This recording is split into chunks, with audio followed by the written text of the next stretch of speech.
సుమన్ టీవీలో మీ business promotions కోసం ఈ కింది నెంబర్ను సంప్రదించగలరు.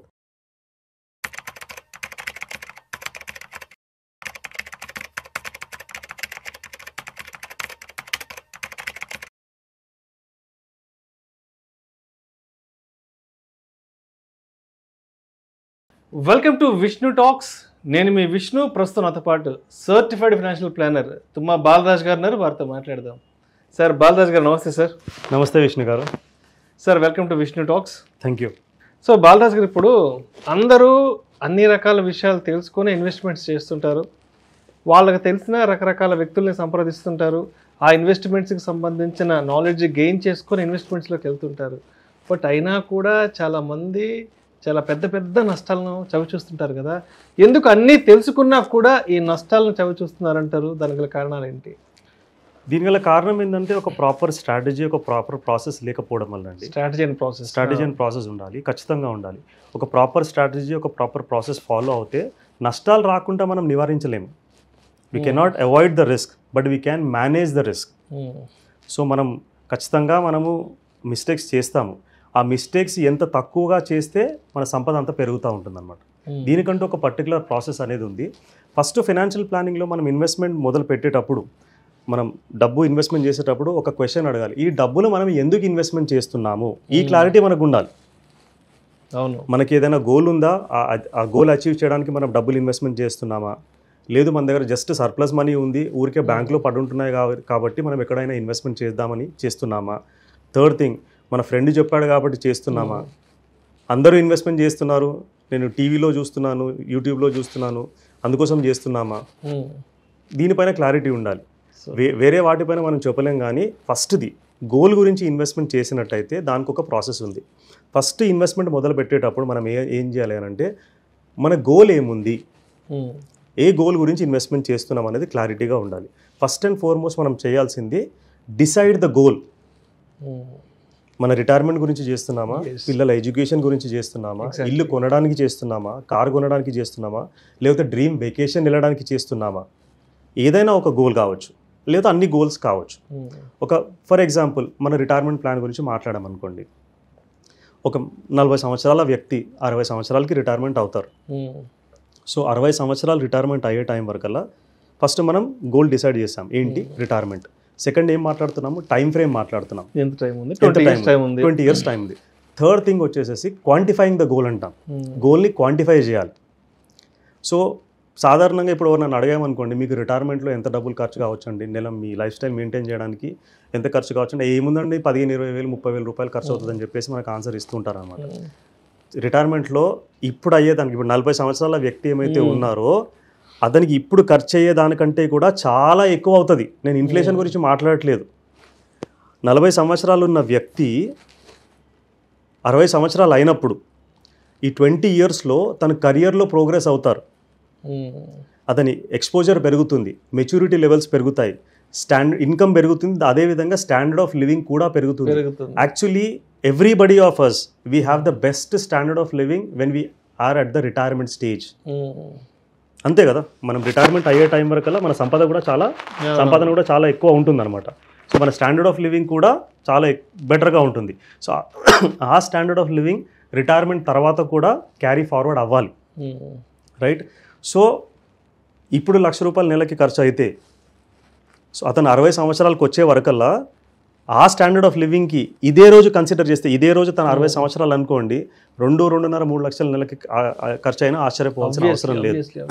సో ఈ రోజు ఎంత ఖర్చు అవుతుంది, యాక్చువల్గా 60 సంవత్సరాలు వచ్చే టైం వరకల్లా అప్పుడు ఎంత ఖర్చు అవుతుంది, సో క్వాంటిఫై చేసుకోవాలి. నెలకి 60 నుంచి 80-85 సంవత్సరాల వరకు రెగ్యులర్గా ఇన్కమ్ రావాలి అంటే మనకి ఎంత పర్పస్ కావాలి, దీన్ని మనము క్వాంటిఫైయింగ్ ద గోల్ అంటాం. సో ఒక్కసారి గోల్కి ఎంత అమౌంట్ కావాలని కనుక్కున్న తర్వాత next part is identifying how much rate of return we can achieve as per our risk appetite.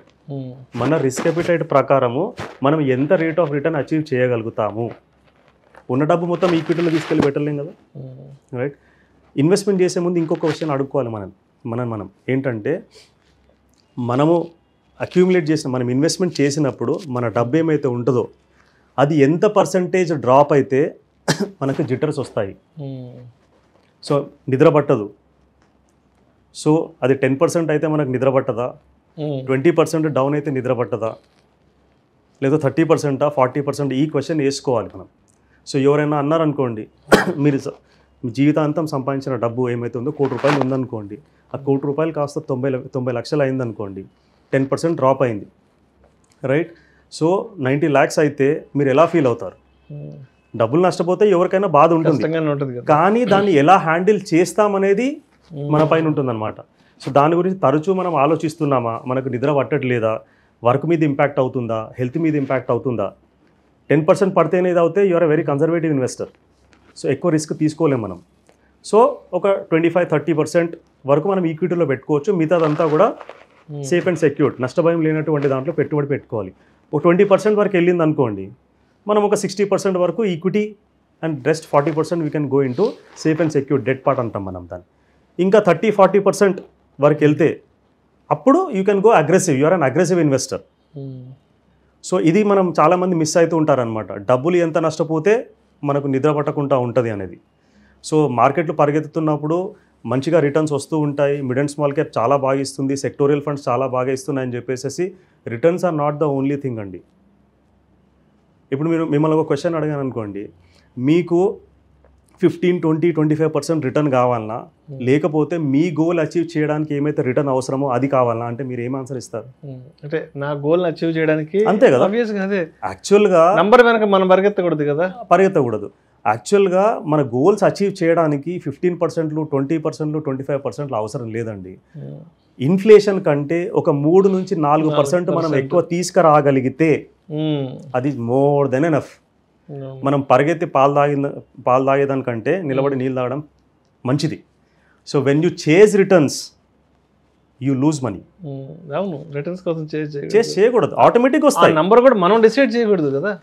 ఈ మన ఎంతైతే రిటర్న్ కావాలో మన గోల్కి అది ఖచ్చితంగా మనం డిసైడ్ చేయాలి. సపోజ్ ఉదాహరణకి మనకు ఒక 11% కావాలనుకోండి, 12% కావాలి, 11 or 12% కావాలి రిటర్న్ అచీవ్ చేయడానికి. ఈ 12% అచీవ్ చేయడానికి మనము అసెట్ అలొకేషన్ ఏం వాడతాము అనేది next step. Okay, 12% goal achieve చేయాలి, 12% రిటర్న్ రావాలి మన గోల్ అచీవ్ చేయడానికి. సో ఈ 12% రావాలి అంటే మనం ఏం చేయాలనేది ఫస్ట్ డిసైడ్ చేయాలి. That is called the asset allocation part. Asset అలొకేషన్లో 2 ఇన్వెస్ట్మెంట్స్ ఉంటాయి. ఒకటి నష్టభయం ఉన్నటువంటిది, ఒకటి నష్టభయం లేనటువంటిది.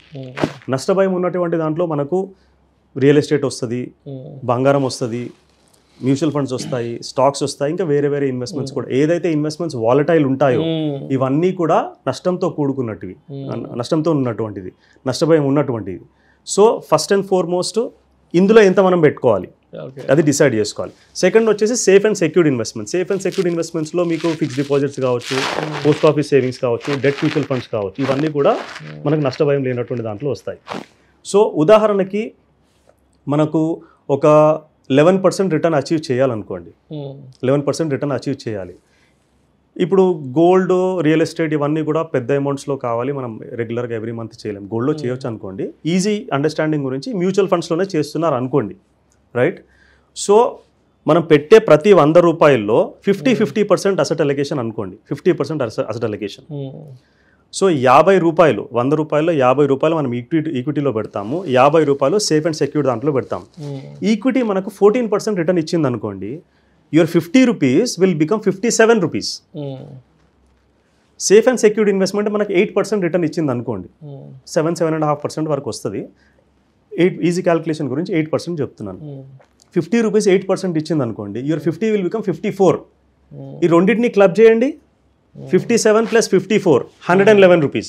మనం 100 పెట్టుబడి పెట్టాము, 111 రూపాయలు జమ అయింది, అంటే మనకు 11 రూపాయలు వచ్చాయి, అంటే 11% రిటర్న్ వచ్చింది. This is the most crucial part.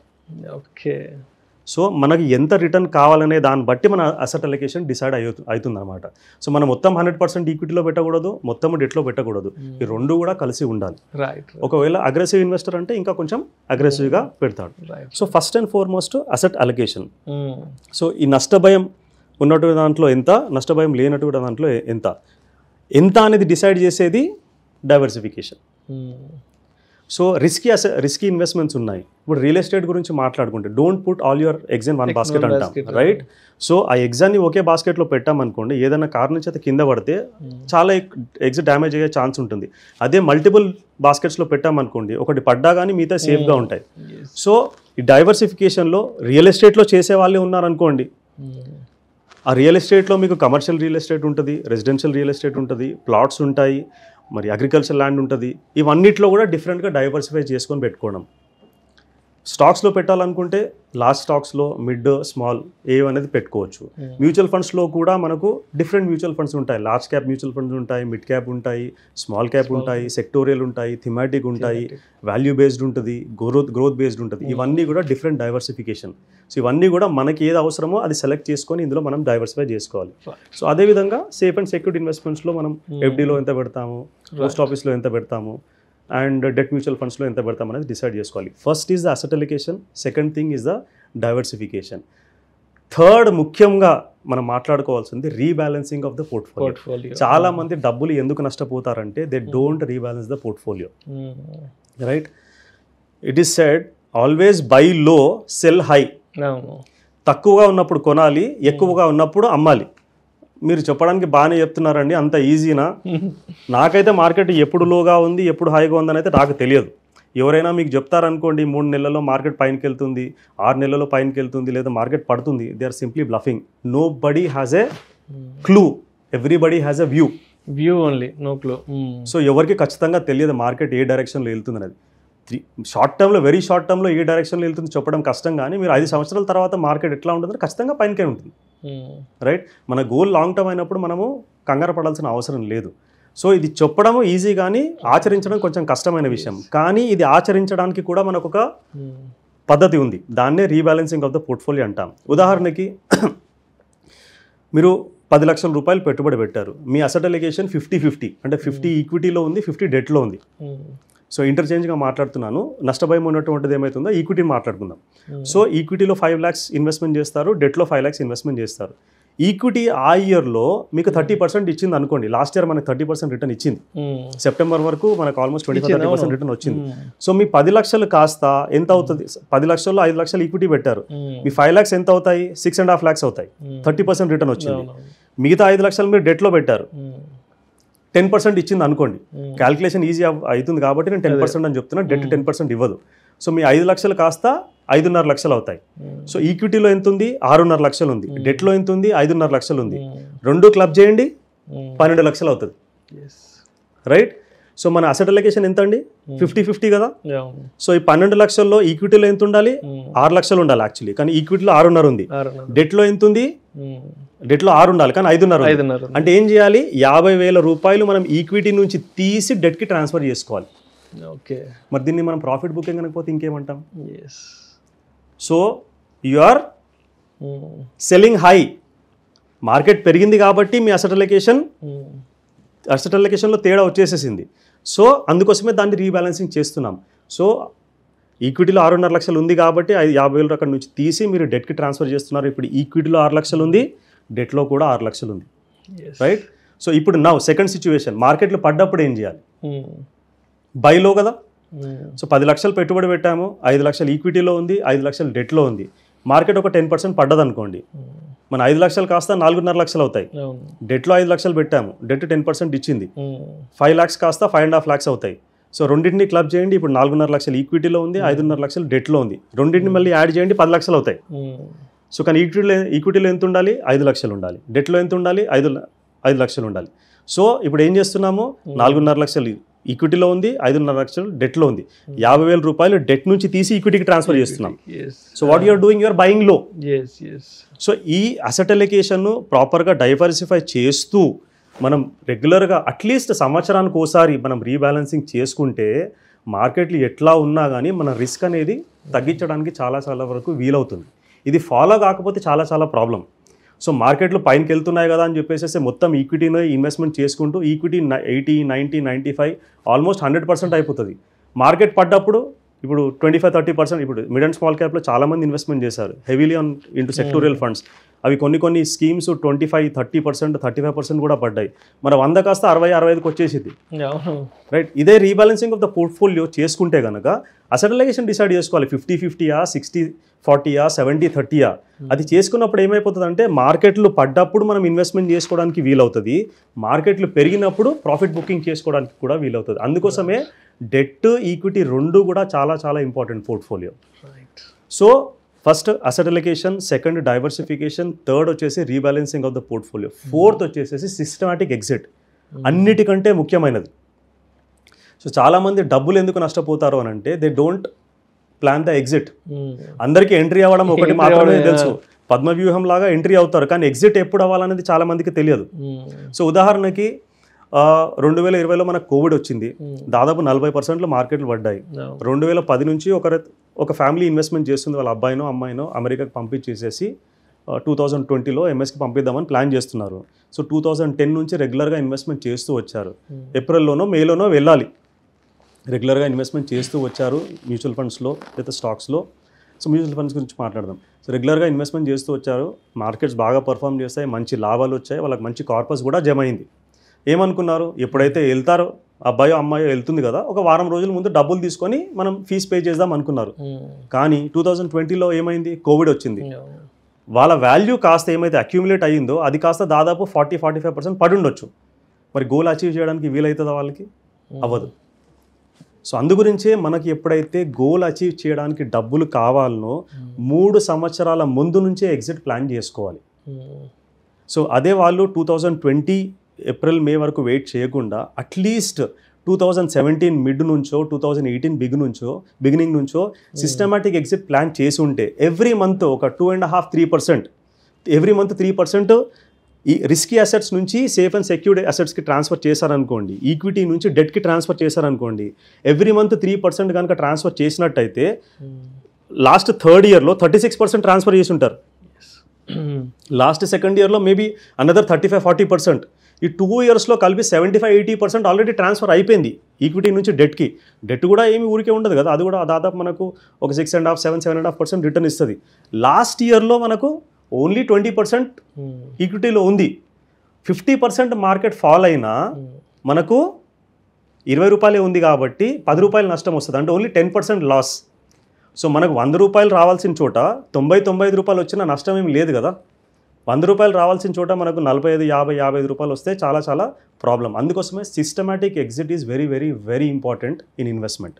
చాలామంది సిస్టమాటిక్ ఎగ్జిట్ ప్లాన్ చేయరు కాబట్టి చాలా చాలా నష్టాలు చవి చూస్తారనమాట. ఈ 4 కాకుండా 5th part is very very important in this current circumstance, systematic transfer plan, STP. చాలామంది ఇది చెయ్యరు. ఎస్టీపీ పాజిటివ్ ఉంది, దానికి నెగిటివ్ కూడా ఉంది, కాకపోతే పాజిటివే ఎక్కువ. సో ఇన్వెస్టర్ సైకి ఎలా ఉంటుందంటే, మనం ఒక 100 రూపాయలు సంపాదిస్తే మనకి ఏమైతే ఆనందం కలుగుతుందో దానికంటే ఎక్కువ బాధ 10 రూపాయలు నష్టపోతే ఉంటుంది. కరెక్ట్.